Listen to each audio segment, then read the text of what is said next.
Hello, good morning. কেমন আছেন সবাই? আমার চ্যানেলের নতুন আরও একটি এপিসোডে সবাইকে অনেক অনেক স্বাগত।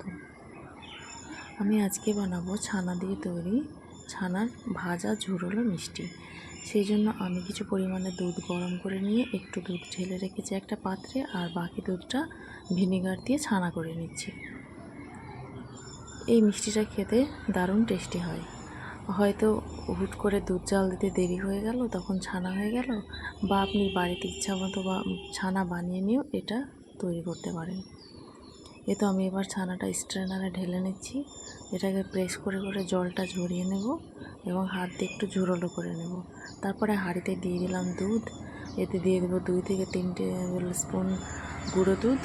গুঁড়ো দুধটা দিচ্ছি একটু টেস্ট ভালো হবে, তাই জন্য এর মধ্যে দিয়ে দেবো 2টো এলাচ আর কিছুটা পরিমাণে চিনি দিয়ে একটুখানি নেড়ে দিয়ে দেবো ছানাটা। তারপরে নাড়তে থাকবো। মিষ্টিটা খেতে অসম্ভব ভালো হয়।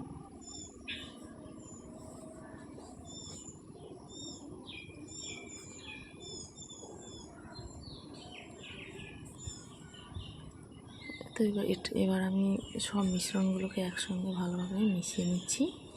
একটু পরিমাণে ঘি দিয়ে দিলাম, ফ্লেভারটা ভালো আসবে তাই জন্য। একটা এলাচও দিয়ে দিলাম।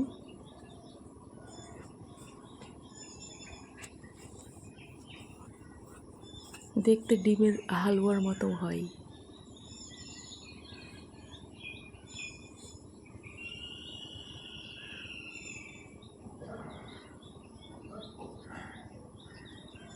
এটা ফুটতে শুরু করেছে।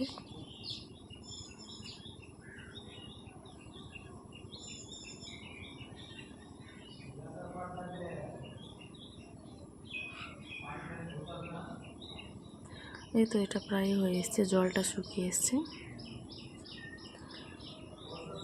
আজকের মতো এখানেই শেষ করছি।